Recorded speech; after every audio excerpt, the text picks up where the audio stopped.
Selamat pagi Bapak, Ibu, Saudara-saudari yang dikasihi Tuhan.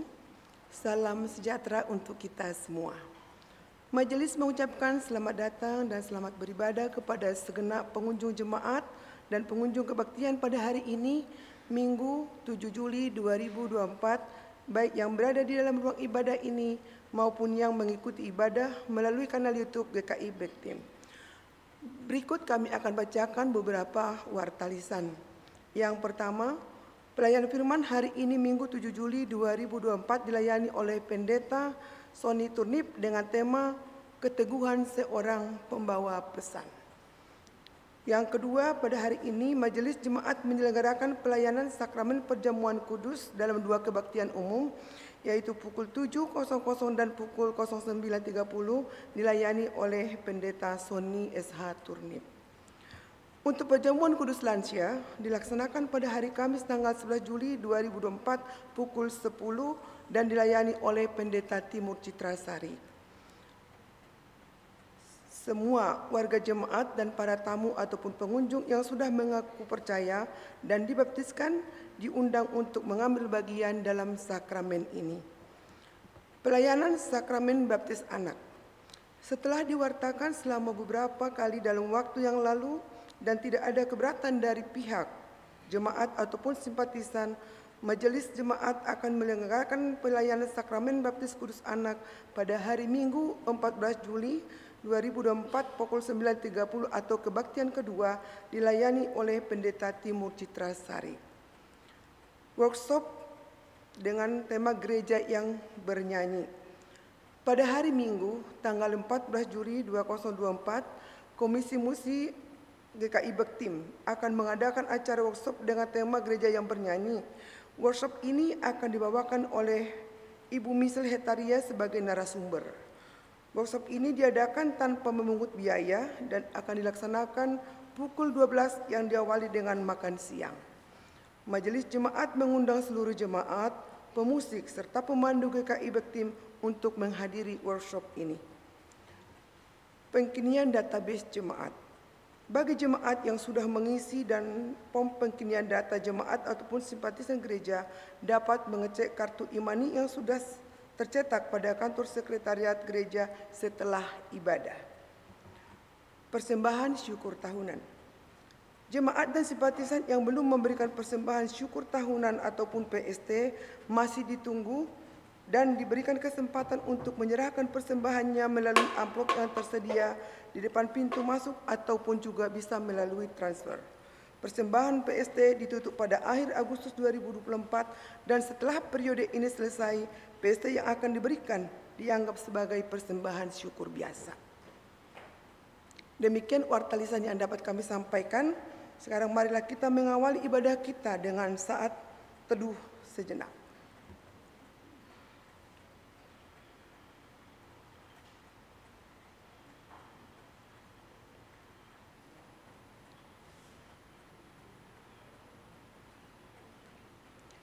Saat teduh selesai.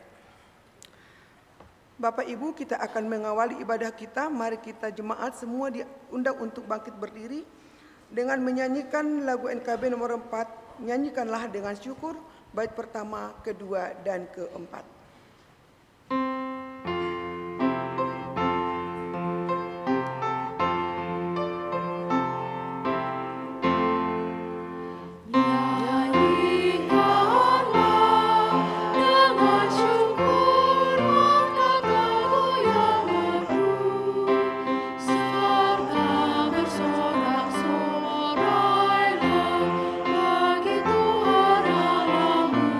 Sang Raja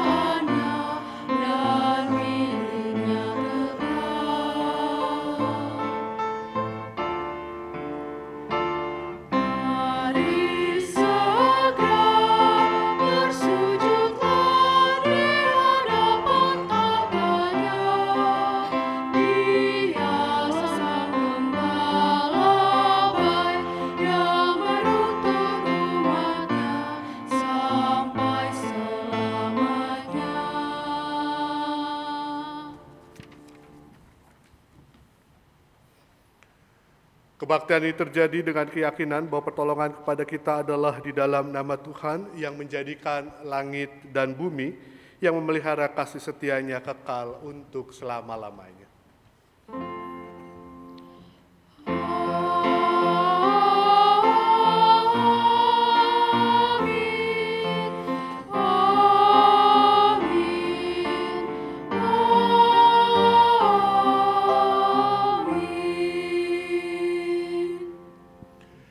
Tuhan beserta saudara. Dan beserta saudara juga. Silakan duduk. Umat yang dikasihi Tuhan, tema kita mengatakan keteguhan seorang pembawa pesan. Kepada Timotius, surat 2 Timotius pasal 2 ayat 5 sampai 7 menganalogikan pesan keteguhan itu demikian. Seorang olahragawan hanya dapat memperoleh mahkota sebagai juara apabila ia bertanding menurut peraturan-peraturan olahraga. Seorang petani yang bekerja keras haruslah yang pertama menikmati hasil usahanya. Perhatikanlah apa yang kukatakan, karena Tuhan akan memberi kepadamu pengertian dalam segala sesuatu.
Mari kita bersama menaikkan doa pengakuan dosa dan memohon pengampunan Tuhan. Mari kita berdoa.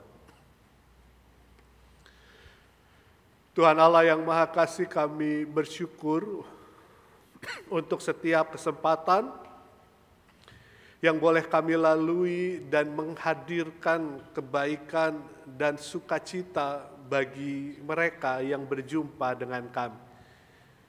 Sepanjang minggu Engkau menjadikan kami pembawa pesan kehidupan yang penuh dengan damai sejahtera, yang dikuasai oleh cinta kasih.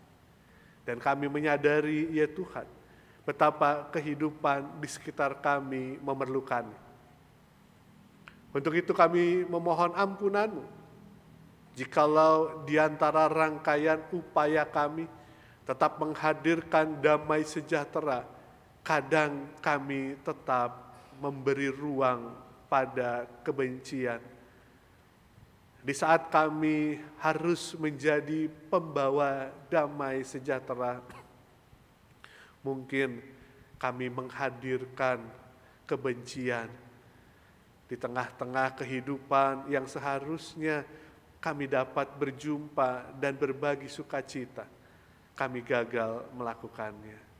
Ampuni kami, ya Tuhan, jikalau kadang perbedaan dan perselisihan menjadi hanyut begitu dalam sehingga hati dan pikiran kami tidak dapat kami kuasai untuk terus menjadi pembawa pesan damai sejahtera Tuhan. Ampuni kami, ya Tuhan, jikalau sikap dan perkataan kami justru membuat relasi kami semakin buruk dan tak lagi menghadirkan kesukacitaan. Ampuni kami, ya Tuhan, agar langkah kami selanjutnya tetap menjadi pembawa pesan di mana cinta kasih Tuhan, damai sejahtera Tuhan selalu hadir dimanapun kami turut hadir membagikannya. Di dalam Kristus kami memohon. Amin.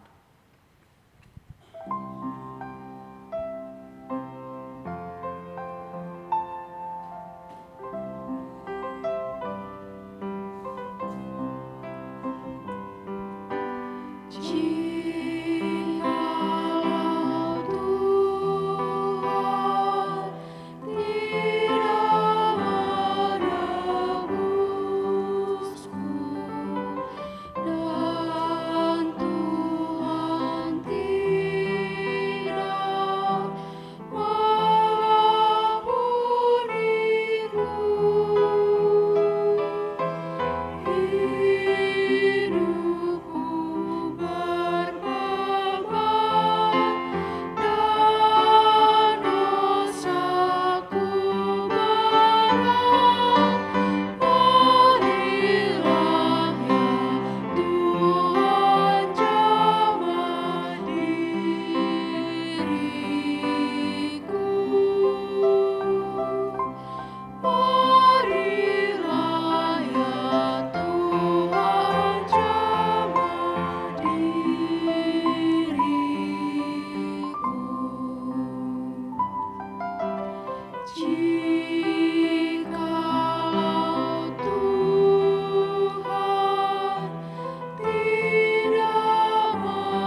Umat kekasih Tuhan, bagi setiap kita yang mengakui kelemahan dan dosa kita di hadapan Tuhan, marilah kita menyambut berita anugerah yang diambil dari Roma pasal 6 ayat 4-5. Dengan demikian, kita telah dikuburkan bersama Dia oleh baptisan dalam kematian, supaya sama seperti Kristus telah dibangkitkan dari antara orang mati oleh kemuliaan Bapa, demikian juga kita dimungkinkan hidup dalam hidup yang baru. Sebab jika kita telah menjadi satu dengan apa yang serupa dengan kematiannya, kita juga akan menjadi satu dengan apa yang serupa dengan kebangkitannya. Demikianlah berita anugerah dari Tuhan. Syukur kepada Allah.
Mari kita berdoa.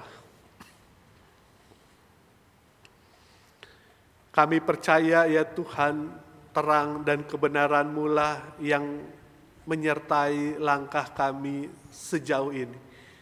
Untuk itu agar terang itu terus menyala dan kebenaran itu terus menjadi dasar kami melangkah, biarlah kami diperbarui hari demi hari. Kiranya pembacaan firman kami pada pagi hari ini menolong kami untuk terus memperbarui diri, menjadi layak dan berkenan dalam langkah bersama dengan Engkau. Maka dalam segala keterbatasan dan kekurangan kami memohon Roh-Mu yang kudus menolong kami, mengerti dan juga melakukan firman-Mu dalam kehidupan kami hari demi hari. Ya Allah yang Maha Kasih, berfirman-Lah, kiranya setiap kami ditolong untuk menerimanya. Amin.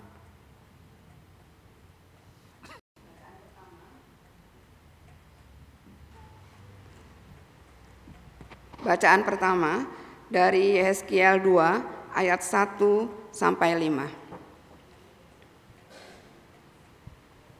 Tuhan memanggil dan mengutus Yehezkiel. Ia berfirman kepadaku, "Hai anak manusia, berdirilah, aku hendak berbicara dengan engkau." Sementara ia berbicara dengan aku, Roh meliputi aku dan menegakkan aku. Kemudian aku mendengar Dia yang berbicara dengan aku. Firman-Nya kepadaku, "Hai anak manusia, aku mengutus engkau kepada orang Israel, kepada bangsa pemberontak yang telah memberontak terhadap aku. Mereka dan nenek moyang mereka telah mendurhaka terhadap aku, juga sampai hari ini. Kepada keturunan yang keras kepala dan tegar hati inilah aku mengutus engkau. Engkau harus mengatakan kepada mereka, beginilah firman Tuhan Allah. Baik mereka mendengarkan atau tidak, sebab mereka itu kaum pemberontak.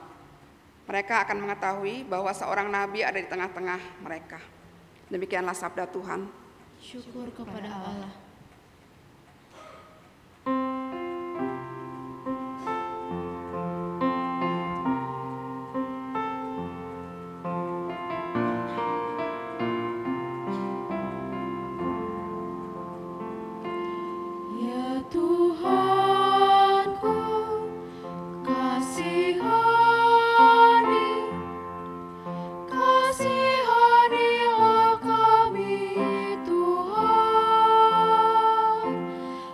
sebab kami sudah cukup kenyang dengan penghinaan.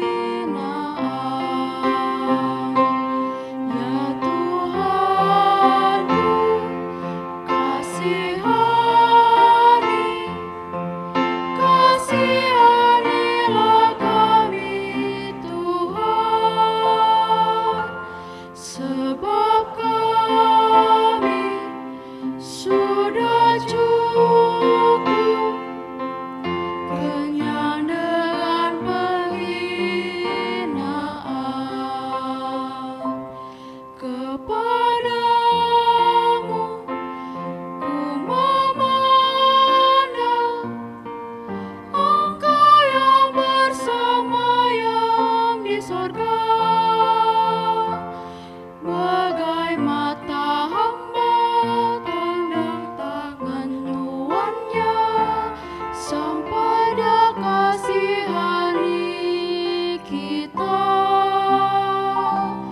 Ya Tuhanku, kasihanilah kami Tuhan, sebab kami sudah cukup kenyang dengan penghinaan. Kepadamu ku memandang, Engkau yang bersemayam di sorga. Bagai mata hamba pandang tangan nyonyanya, sampai dia kasihani kita. Ya Tuhanku,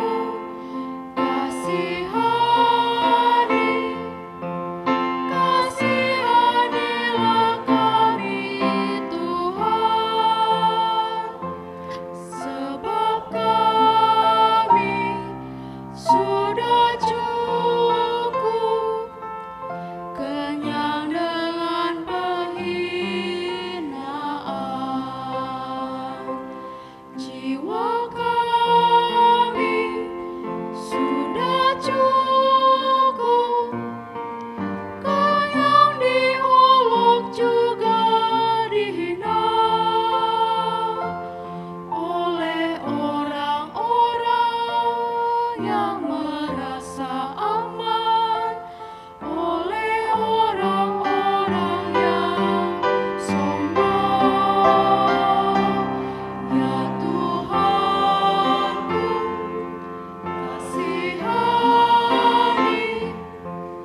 kasihanilah kami Tuhan, sebab kami sudah cukup kenyang dengan penghinaan.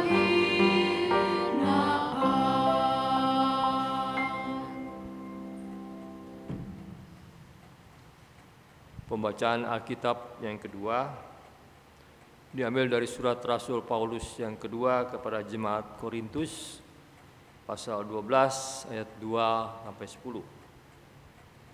2 Korintus 12 ayat 2 sampai 10. Demikian. Aku tahu tentang seseorang di dalam Kristus 14 tahun yang lampau, entah di dalam tubuh aku tidak tahu, entah di luar tubuh aku tidak tahu. Allah yang mengetahuinya. Orang itu diangkat ke tingkat ketiga dari sorga. Aku juga tahu tentang orang itu, entah di dalam tubuh, entah di luar tubuh, aku tidak tahu. Allah yang mengetahuinya. Ia diangkat ke Firdaus dan ia mendengar kata-kata yang tak terkatakan, yang tidak boleh diucapkan manusia. Atas orang itu aku hendak bermegah, Tetapi atas diriku sendiri, aku tidak akan bermegah selain dari kelemahan-kelemahanku. Sebab sekiranya aku hendak bermegah, juga aku bukan orang bodoh lagi, karena aku mengatakan kebenaran. Namun aku menahan diriku supaya jangan ada orang berpikir tentang aku lebih daripada yang mereka lihat padaku atau yang mereka dengar dari aku. Dan supaya aku jangan meninggikan diri karena pernyataan-pernyataan yang luar biasa itu, maka aku diberi suatu duri dalam dagingku, yaitu seorang utusan iblis untuk menghantam aku, supaya aku jangan meninggikan diri. Tentang hal itu aku sudah tiga kali berseru kepada Tuhan, supaya utusan iblis itu mundur dari hadapanku. Namun jawab Tuhan kepadaku, cukuplah anugerahku bagimu, sebab justru dalam kelemahanlah kuasaku menjadi sempurna. Sebab itu aku terlebih suka bermegah atas kelemahanku, supaya kuasa Kristus turun menaungi aku. Karena itu aku senang dan rela di dalam kelemahan, di dalam siksaan, di dalam kesukaran, di dalam penganiayaan dan kesengsaraan karena Kristus. Sebab jika aku lemah, aku kuat. Demikianlah sabda Tuhan. Bacaan ketiga diambil dari Injil menurut Markus, pasalnya yang ke-6,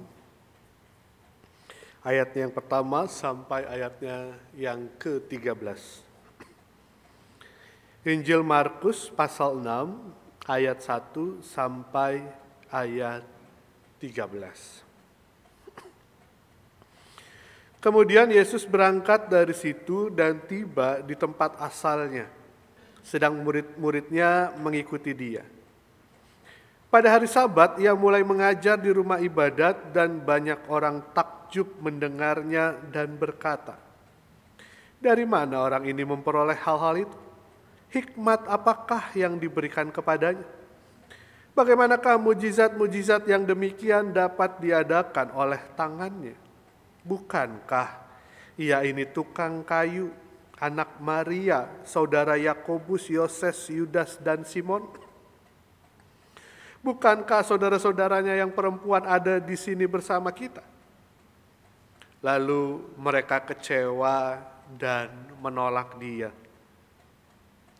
Yesus berkata kepada mereka, "Seorang nabi dihormati di mana-mana kecuali di kampung halamannya, di mana kaum keluarganya dan di antara kaum keluarganya dan di rumahnya.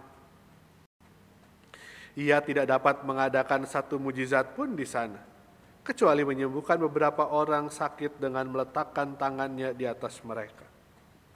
Ia merasa heran karena mereka tidak percaya.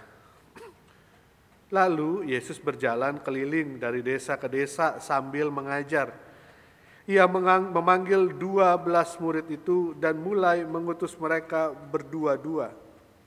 Ia memberi mereka kuasa atas roh-roh jahat dan berpesan kepada mereka supaya jangan membawa apa-apa dalam perjalanan mereka kecuali tongkat saja, roti pun jangan, kantong perbekalan pun jangan, uang dalam ikat pinggang pun jangan.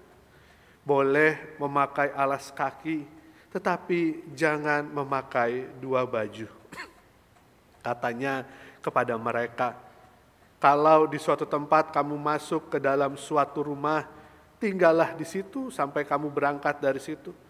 Kalau ada suatu tempat yang tidak menerima kamu dan tidak mendengarkan kamu, keluarlah dari situ dan kebaskanlah debu yang di telapak kakimu sebagai kesaksian terhadap mereka."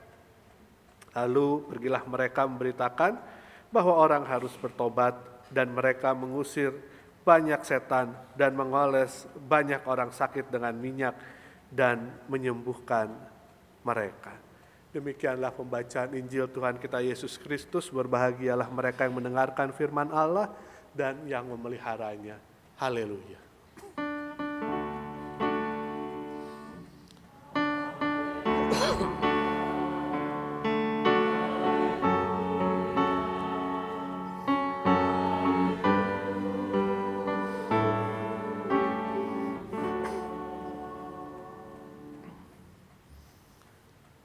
Umat yang dikasih Tuhan, hari Jumat yang lalu, Komisi Anak mengadakan liburan anak. Temanya, Aku dan Gerejaku. Saya diminta untuk menyampaikan perenungan terkait dengan itu dari teks 1 Korintus 3, ayat 16 sampai 17. Bunyinya begini. Tidak tahukah kamu bahwa kamu sekalian adalah bait Allah dan bahwa roh Allah tinggal di dalam kamu? Jika ada orang yang membinasakan bait Allah, Allah akan membinasakan dia. Sebab bait Allah itu kudus dan bait Allah itu ialah kamu sekalian. Lalu saya bertanya, kira-kira kenapa tiba-tiba Rasul Paulus kepada jemaat di Korintus memberikan pesan itu? Tidak tahukah kamu bahwa kamu adalah bait Allah? Lalu saya ngajak mereka untuk merujuk. Apa sih yang lagi terjadi di jemaat di Korintus? Saya bilang, mari kita baca 1 Korintus 3 ayat 4 di atasnya, bunyinya begini. Sebab jika yang seorang berkata aku dari golongan Paulus dan yang lain berkata aku dari golongan Apolos, bukankah hal itu menunjukkan bahwa kamu manusia duniawi? Lalu saya bilang ini masalahnya. Ada sekelompok orang yang bilang aku adalah golongan Paulus, ada yang bilang aku adalah golongan Apolos. Lalu kepada anak-anak itu saya tanya, gimana jadinya kalau gereja modelnya begini? Yang satu bilang golongan Paulus, yang satu bilang golongan Apolos. Jawaban pertama mereka bilang akan terjadi perselisihan. Waduh, jawaban yang cukup tidak saya duga, tetapi saya bersyukur juga, berarti baik orang tuanya maupun kakak-kakak guru sekolah minggunya masih mengajar dengan benar. Ini gambaran perselisihan. Lalu jawaban yang kedua, ada yang nyeletuk jawabnya, itu adalah kekacauan. Makin kaget tapi makin benar. Makin hebat ternyata anak-anak zaman sekarang memahami situasinya. Mudah-mudahan bertahan sampai dewasa. Atau setidaknya jangan meniru yang dewasa yang kadangkala menganggap ini sebagai sesuatu yang wajar. Yang berselisih terus, yang kacau terus tanpa sadar. Ibu bapak saudara-saudara yang dikasih Tuhan, anak-anak itu menyadari bahwa ini bukan gambaran yang ideal. Tetapi ada. Ini bukan sesuatu yang di luar diri kita manusia. Ini merupakan sesuatu yang memang kita jumpai. Perselisihan dan kekacauan. Kalau kita pindah ke bacaan kita hari ini, tadi yang dibacakan oleh Pak Surya Meta, Rasul Paulus makin menyadari itu. Sehingga dia nggak nyalahin jemaat di Korintus. Dia justru makin memeriksa dirinya dan makin berhati-hati. 2 Korintus 12 ayat 6 mengatakan, sebab sekiranya aku hendak bermegah juga, nah jadi dia udah sadar nih, manusia godaannya adalah bermegah. Jadi dia nggak lagi menyalahkan golongan-golongan tadi, nggak lagi menyalahkan jemaatnya yang merasa bahwa dia adalah golongan Apolos atau dia adalah golongan Paulus. Dia kemudian menyadari jangan-jangan saya pun adalah sumber dari persoalan itu, sehingga dia mengatakan sebab sekiranya aku hendak bermegah. Jadi godaan bermegah itu ada dalam diri siapapun, termasuk Paulus. Yang kemudian di ayat 7 juga dia katakan begini. Dan supaya aku jangan meninggikan diri itu, karena pernyataan-pernyataan yang luar biasa itu, aku diberi suatu duri di dalam dagingku. Yaitu seorang utusan iblis untuk menghantam aku, supaya aku jangan meninggikan diri. Jadi rupanya selain keyakinan Rasul Paulus bahwa dia sudah menyelenggarakan pekabaran Injil yang penuh dengan pengorbanan, dia menyadari bahwa dalam sisi lain dia bisa terjebak dalam kemegahan diri, dalam ketinggian hati. Dia menyadari bahwa dia tetaplah manusia yang kadang perlu pengingat dari Tuhan. Dan dalam kasus bacaan tadi, dia merasa sakit yang dia derita adalah pengingat. Pengingat bahwa dia tetap manusia. Dia tetap yang terbatas. Dia tetap yang punya kekurangan. Dia tetap manusia yang perlu untuk menjaga dirinya sendiri. Maka kalau tema kita mengatakan keteguhan seorang pembawa pesan, maka jangan-jangan kitalah yang kerap kali membuat pesan dari Tuhan itu tidak sampai atau tidak terwujud di tengah-tengah kehidupan yang Tuhan percayakan untuk kita jalani. Karena mungkin mekanisme kita untuk mempertahankan diri tidak melihat kepada kesalahan diri, tetapi buru-buru melihat pada kesalahan yang ada di luar diri.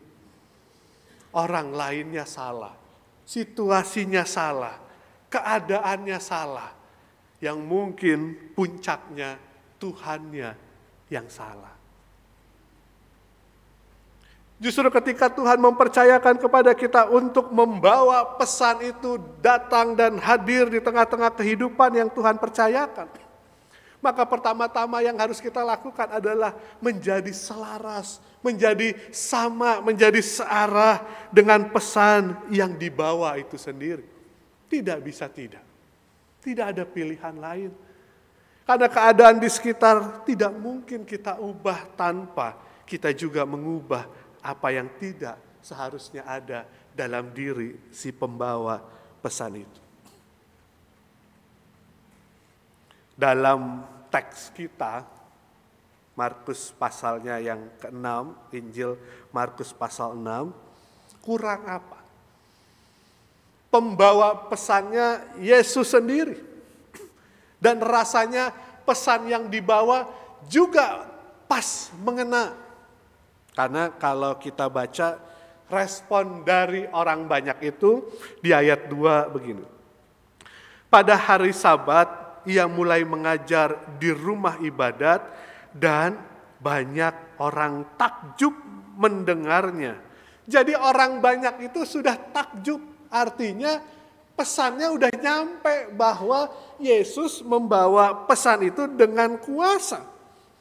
Yesus hadir dengan hal-hal yang bisa diterima oleh orang banyak itu sebagai sesuatu yang tidak berasal dari manusia atau dunia.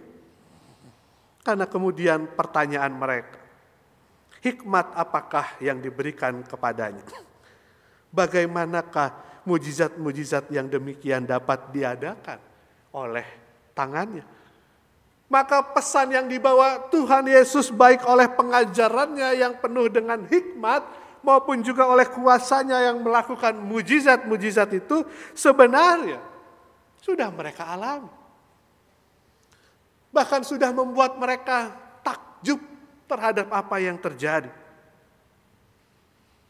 Tetapi rasa takjub itu kemudian berubah demikian cepat. Ketika ayat 3 bagian yang terakhir mengatakan, lalu mereka kecewa dan menolak dia. Takjub karena pasti tadi pengajaran Tuhan pas dengan hikmat yang dibutuhkan oleh orang banyak pada saat itu. Takjub karena kuasa mujizatnya betul-betul terjadi dan mereka menjadi saksi yang mengalami. Tetapi yang terjadi kemudian takjub itu berubah dengan cepat menjadi kekecewaan dan penolakan. Hanya karena mereka bertanya, Yesus ini siapa?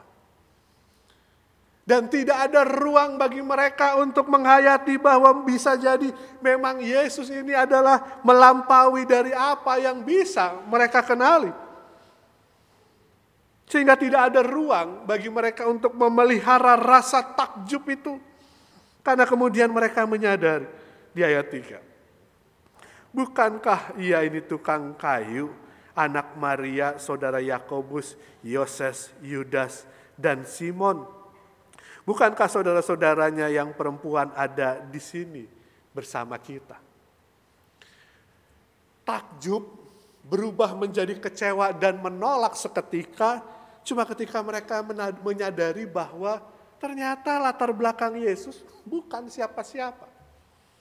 Maka dia tidak cocok lagi dengan hikmat yang agung itu. Maka dia tidak cocok lagi dengan mujizat yang penuh dengan kuasa itu.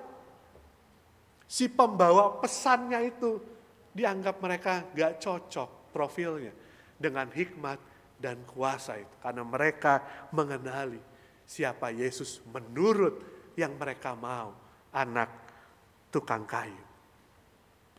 Dan apa respon Yesus? Dia tidak berkonfrontasi dengan orang banyak itu. Dia tidak berhadap-hadapan mendebat mereka.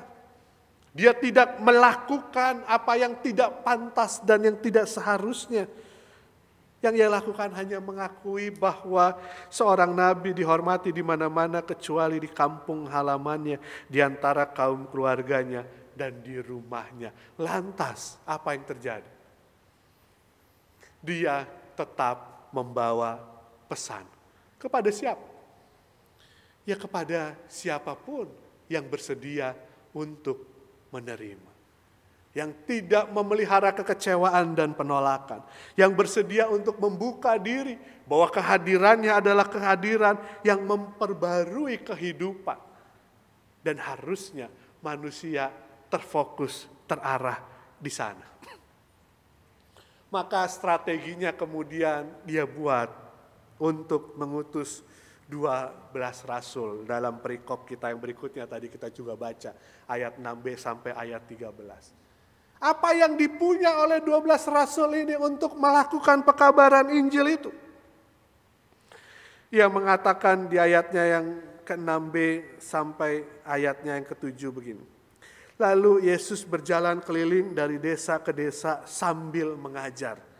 Ia memanggil ke-12 murid itu dan mulai mengutus mereka berdua-dua.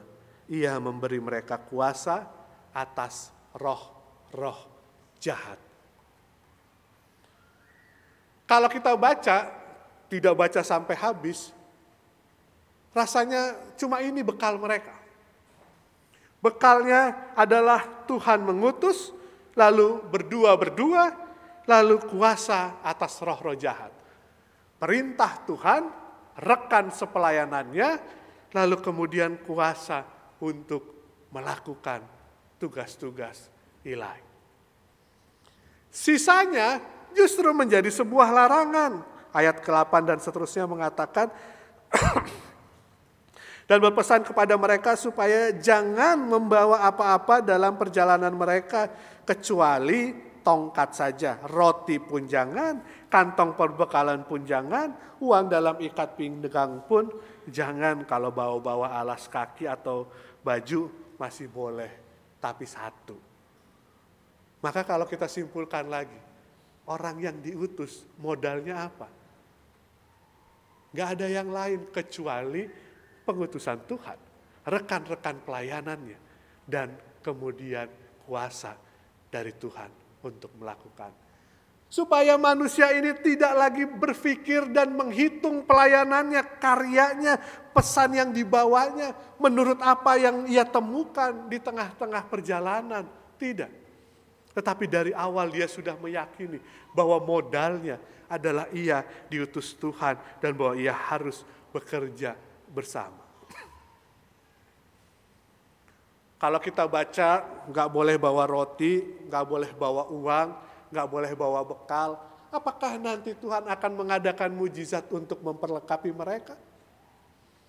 Apakah Tuhan akan melakukan sesuatu yang ajaib dan luar biasa untuk menopang perjalanan mereka? Tentu kita selalu terbuka untuk menjawab, ya, Tuhan bisa mengerjakan apapun untuk menopang karya yang kita buat. Tetapi kalau kita baca ayat 10 dikatakan, kalau di suatu tempat kamu masuk ke dalam suatu rumah, tinggallah di situ sampai kamu berangkat dari situ. Maka Tuhan menggambarkan siapa yang akan merawat karya pelayanan kita. Tuhan, tapi lewat siapa? Lewat orang yang membuka rumahnya untuk tinggal bersama sampai mereka diutus lagi untuk membawa pesan yang sama ke tempat yang lain. Maka bayangkanlah kalau makin banyak tempat terbuka untuk satu dengan yang lainnya, makin banyak orang bersedia menerima satu dengan yang lainnya, maka menjadi amat pas bahwa memang kita hanya boleh berpikir kita diutus Tuhan cukup. Yang lainnya tidak boleh mengganggu karya pelayanan kita. Karena apa? Karena sama seperti Paulus, kita berpotensi untuk membanggakan diri sendiri. Karena sama seperti Paulus, kita berpotensi menjadi tinggi hati. Karena sama seperti Paulus, kita berpotensi untuk menjadi pusat dari segala sesuatunya. Dan kalau itu yang terjadi, pesan anak-anak sekolah minggu tadi harus kita ingat. Perselisihan dan kekacauan bukan tidak mungkin akan menjadi realita yang kita hadapi. Jangan-jangan berpikir untuk setiap orang mau membuka rumahnya menyambut saudara-saudaranya yang sedang melakukan karya pelayanannya. Jangankan membayangkan orang-orang mau menerima satu dengan yang lainnya. Bahwa mungkin justru orang-orang akan saling menyerang, saling menjatuhkan. Maka ibu bapak, saudara-saudara yang dikasihi Tuhan. Sebagai seorang pembawa pesan, tidak ada dasar lain yang bisa kita lakukan kecuali makin rajin memeriksa diri. Apakah saya masih selaras dengan pesan yang saya bawa? Tidak mungkin bercerita tentang damai sejahtera ketika kita membawanya dengan amarah. Gak mungkin kita bercerita tentang penerimaan kalau kita sendiri dikuasai dengan kebencian. Tidak mungkin kita menjadi pembawa pesan bahwa Tuhan bersedia berkorban dan mengampunimu kalau kita sendiri memelihara harga diri dan tinggi hati itu sedemikian rupa sehingga kita tidak mampu berdamai dengan orang-orang di sekitar kita. Semoga Tuhan menolong kita menjadi pembawa pesan yang keteguhannya ditandai dengan terus bersedia memelihara diri menjadi selaras dengan pesan dari Tuhan yang dibawanya. Kiranya Tuhan menolong kita. Amin.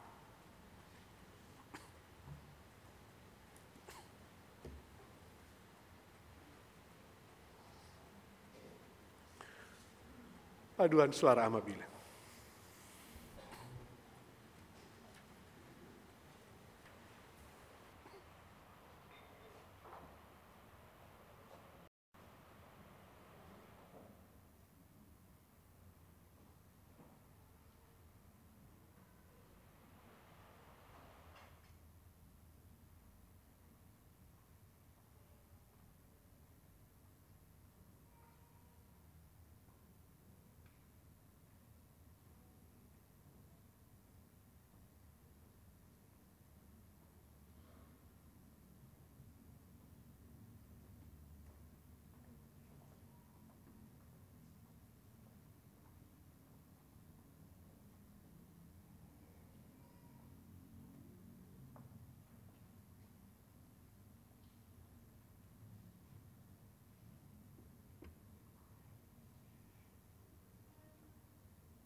Marilah kita bersama dengan umat Allah di masa lalu, masa kini dan masa depan mengingat pengakuan pada baptisan kita menurut pengakuan iman rasuli. Aku percaya kepada Allah, Bapa yang Maha Kuasa, Khalik langit dan bumi, dan kepada Yesus Kristus, anaknya yang tunggal Tuhan kita, yang dikandung dari Roh Kudus, lahir dari anak darah Maria, yang menderita sengsara di bawah pemerintahan Pontius Pilatus, salibkan, mati dan dikuburkan, turun dalam kerajaan maut. Pada hari yang ketiga, bangkit pula dari antara orang mati, naik ke surga, duduk di sebelah kanan Allah, Bapa yang Maha Kuasa, dan dari sana Ia akan datang untuk menghakimi orang hidup dan yang mati.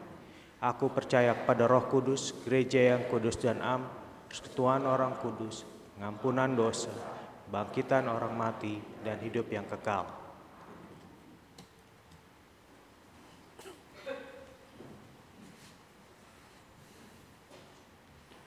Mari kita berdoa.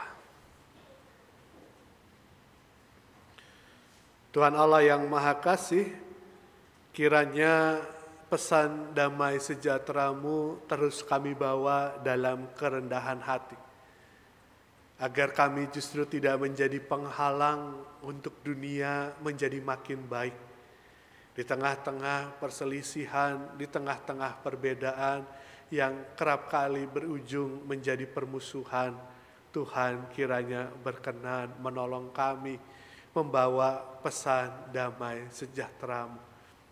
Kami berdoa untuk keluarga-keluarga yang mungkin membutuhkan sapaan damai sejahtera Tuhan di tengah mungkin kesalahpahaman, pertikaian yang terjadi. Kami berdoa juga ya Tuhan di tempat-tempat di mana mungkin perbedaan pemahaman, ideologi, pemahaman, dan juga mungkin bahkan kepemimpinan, Tuhan kiranya hadir membawa damai sejahtera Tuhan. Bahkan kami percaya lebih luas lagi damai sejahtera-Mu dibutuhkan ketika peperangan kerap kali menjadi pilihan satu dengan negara yang lain dalam menyelesaikan konflik yang mereka hadapi. Ya Allah yang Maha Kasih, kiranya damai sejahtera-Mu menyapa dunia yang kami tinggali. Kami juga memohon pimpinan-Mu ya Tuhan, agar di tengah-tengah menyatakan kuasa-Mu, kami tidak lantas menjadi tinggi hati. Kami tidak lagi mampu bekerja bersama dengan orang lain. Kami tidak mampu membuka diri untuk mereka yang ada di sekitar kami, termasuk dan pada umumnya terhadap mereka yang kami anggap orang asing. Ya Allah yang Maha Kasih, berikan kami kerendahan hati untuk semakin luas dan semakin banyak bekerja bersama untuk itu. Kiranya kuasa-Mu senantiasa kami pakai justru untuk memeriksa diri kami lebih dahulu, agar pesan yang kami bawa menjadi selaras di tengah-tengah kehidupan yang Tuhan percayakan. Kami mengingat secara khusus ya Tuhan, dalam pergumulan-pergumulan yang kami hadapi beberapa waktu terakhir ini, di tengah-tengah kehidupan kami berbangsa dan bernegara. Kami mengalami banyak pergumulan ya Tuhan untuk memelihara kehidupan bersama. Tetapi kami percaya di dalam Tuhan kami masih boleh terus berharap. Kiranya Tuhan menolong kami mengelola kehidupan kami bersama dengan tunduk dan takut akan Tuhan. Hal itu juga yang kami harapkan terwujud dalam lingkup yang lebih kecil di tengah-tengah kehidupan kami bergereja. Kami bersyukur untuk kehadiran banyak orang yang bersedia menjadi pelayan-pelayan-Mu, menjadi pembawa pesan di tengah-tengah gereja ini. Kiranya Tuhan berkenan terus memperlengkapi kami menjadi orang-orang yang mampu sejalan dengan apa yang Tuhan kehendaki, bukan sekedar apa yang kami mau. Kami berdoa juga ya Tuhan, agar di tengah-tengah kehidupan rumah tangga, kami pun juga dapat hidup rukun dan damai sejahtera satu dengan yang lainnya. Kayak Tuhan melihat pergumulan-pergumulan yang dihadapi oleh keluarga-keluarga di tengah-tengah persekutuan kami ini. Terutama juga untuk mereka yang mencari pekerjaan, mereka yang bergumul dengan sakit, penyakit, dan mungkin anak-anak kami yang memasuki pendidikan pengajaran yang baru. Ya Allah yang Maha Kasih, kami percaya banyaknya pergumulan dan persoalan tidak akan mampu menandingi besarnya kuasa dan kasih-Mu memelihara dan mencukupkan kehidupan kami. Di dalam Kristus kami memohon. Amin.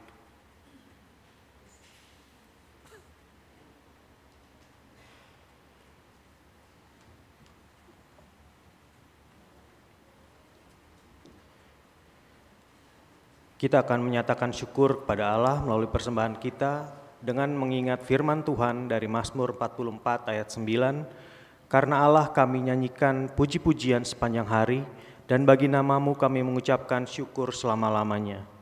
Saat ini diedarkan 2 kantong kolekte, yaitu kantong merah untuk biaya operasional dan kantong biru untuk perawatan gereja. Persembahan dapat diberikan dengan cara: 1. Saat kantong kolekte diedarkan, 2. Transfer ke rekening gereja, 3. Scan kris di bangku atau warta dinding, 4. Dimasukkan ke dalam kotak persembahan yang tersedia di dekat tangga masuk sebelum atau sesudah kebaktian, dan persembahan dapat diberikan lewat transfer ke rekening gereja.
Jemaat diundang berdiri, kita nyanyikan bait yang keempat.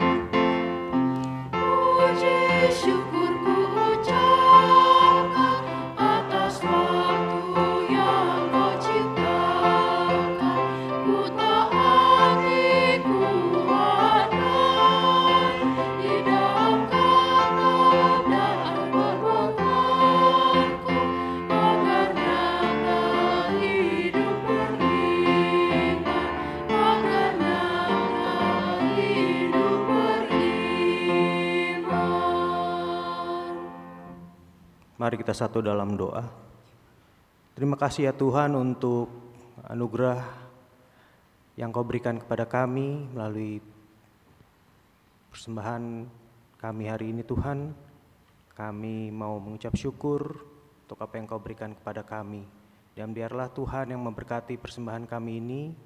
Tuhan yang boleh pakai untuk gerejamu di tempat ini, dan Tuhan juga yang mau mengatur dan mengelola, memberkati tangan-tangan yang mengelolanya. Terima kasih Bapa. Dalam nama Tuhan kami Yesus Kristus kami berdoa. Amin.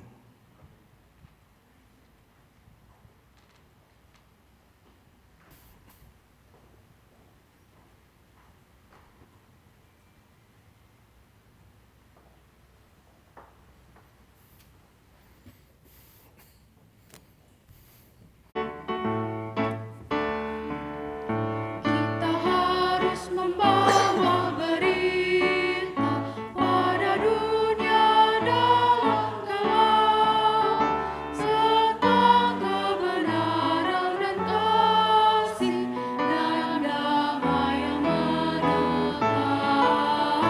dan damai yang menetap.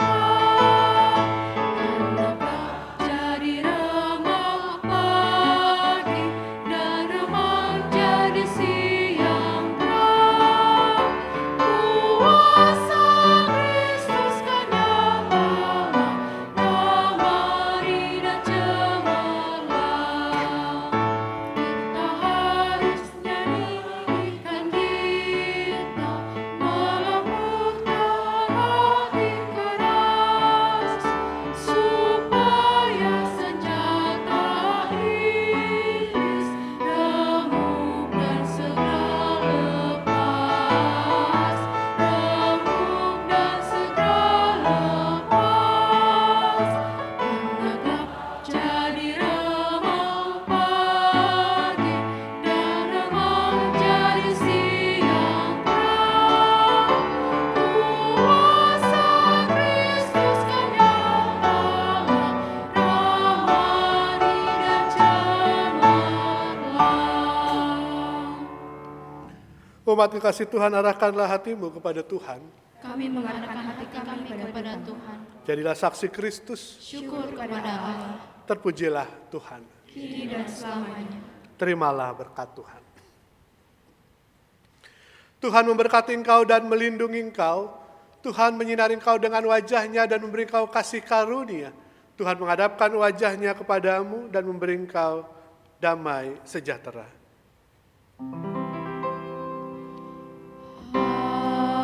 Haleluya, haleluya,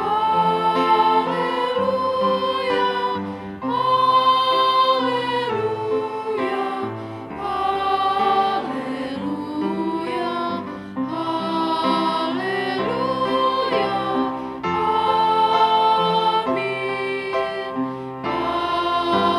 amin,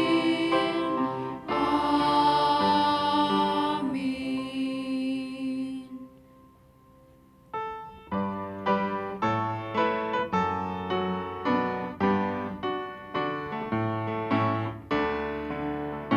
Kita harus bersaksi di dunia tentang kuasa darah kudus. Semoga yang masih saksi terima sang penebus, terima sang penebus. Karena gelap jadi remang pagi dan remang jadi siang terang, kuasa Kristus kan nyata, ramai dan cemerlang.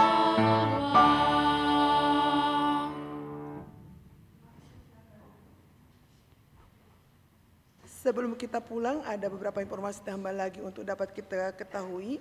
Yang pertama, untuk hari Sabtu, tanggal 13 Juli, anak-anak Probel sampai dengan kelas 3 SD akan mengadakan liba di gereja, dan mohon untuk para orang tua mengingatkan dan mendukung anak-anaknya. Nah, yang kedua, untuk peserta jemaat yang sudah daftarnya ada, boleh mengambil kartu di ruang sekretariat. Yang ketiga, ada handphone ketinggalan di toilet lantai 2 tadi, jadi yang bersangkutan boleh menghubungi sekretariat juga.